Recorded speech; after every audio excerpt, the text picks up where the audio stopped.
Hey guys, welcome back to Film Title. Today we'll talk about some insane moments on My Feet Are Killing Me. Let's head into it. Number 1. Troy. Having fully functional limbs is a true blessing in disguise, and if anyone can agree with that, it's the patients featured on TLC's My Feet Are Killing Me. The patients featured on this episode are dealing with life-threatening illnesses that prevent them from going about their daily lives. There's a lot that the physicians haven't dealt with yet in the show. They've seen it all, from web feet to Proteus syndrome to potentially malignant growths. Dr. Ebony Vincent assists Troy, who is concerned that he may have a malignant tumor. Troy had been concerned about the rapid growth on his foot. Troy began to feel excruciating agony years after an incident in which a car ran over his foot in 2008. His daily existence is hampered by the growth on his foot. One of his main concerns is that the growth is malignant, given that his family has a history of breast and skin cancer. Looking at the scenario, Dr. Ebony was baffled by the solid lump on his foot. She clarified, however, that his accident had nothing to do with the current position. However, she pointed out that he had Linz-Frank's fracture beneath the bulk, based on his x-rays, when the bones in the midfoot are shattered or the ligaments in the midfoot are ripped. This is known as a Linz-Frank fracture. Dr. Ebony, detecting a ligament rupture in Troy's instance, says it's a significant problem that needs to be addressed when cells within a bone divide uncontrolled and a seized tumor, also known as a bone tumor, develops. A mass is formed as a result of this. Bone tumors are usually benign, meaning they aren't cancerous. Benign tumors are not life-threatening in these circumstances, and they are unlikely to spread to other parts of the body. Dr. Ebony decides that the best course of action is to shave a portion of the lump and send it out for a biopsy in order to fully grasp the problem and, more critically, rule out cancer. However, she's concerned while extracting samples because the bulk appears to have entirely cemented, which is rare for benign growths. She informs Troy of the biopsy results, informing him that the tumor is benign, indicating that he doesn't have cancer. Troy is overjoyed that Dr. Ebony may finally operate on the leg and remove the tumor. Number 2. Daniel. Dancers' livelihoods can be made or broken by having functional feet. What is dance without footwork after all? It takes years of training for professional dancers to master their craft. However, they pay a high price for it. Web feet, Proteus syndrome, and even potentially malignant growths have all been featured in the show. Dr. Brad meets with an old patient,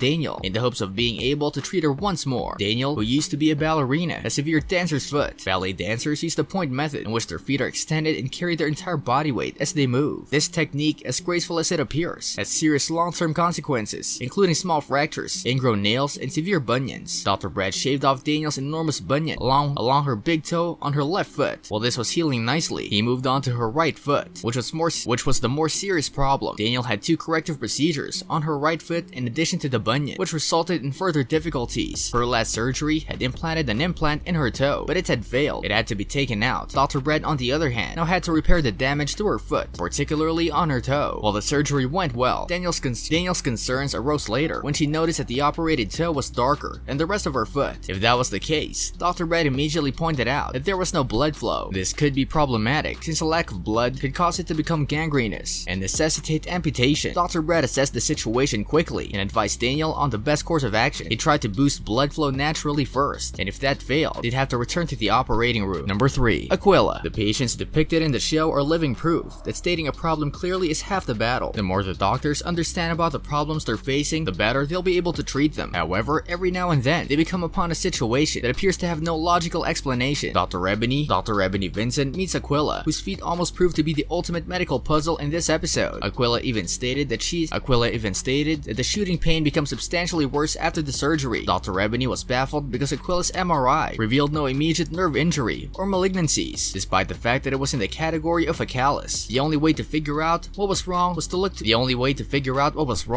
to be a biopsy to get to the bottom of the problem. She even obtained samples from Aaron. The biopsy didn't disclose much either, since it only revealed that the siblings had hyperkeratosis, a disorder that causes thickening of the outer layer of the skin. This perplexed Dr. Ebony, as Aquila's foot was indication of a far more serious problem. She identified the siblings with unarthrosed palmoplantar keratoderma, a disorder that affects the hands and feet, after conducting significant research. This brings us to the end of our video. I hope you enjoyed it. Hit like if you did, and don't forget to subscribe to our channel so that you don't miss any of our videos in the future. Also, watch the 2 videos that are on your screen because I'm sure you'll love them. With that, I'll see you in the next video.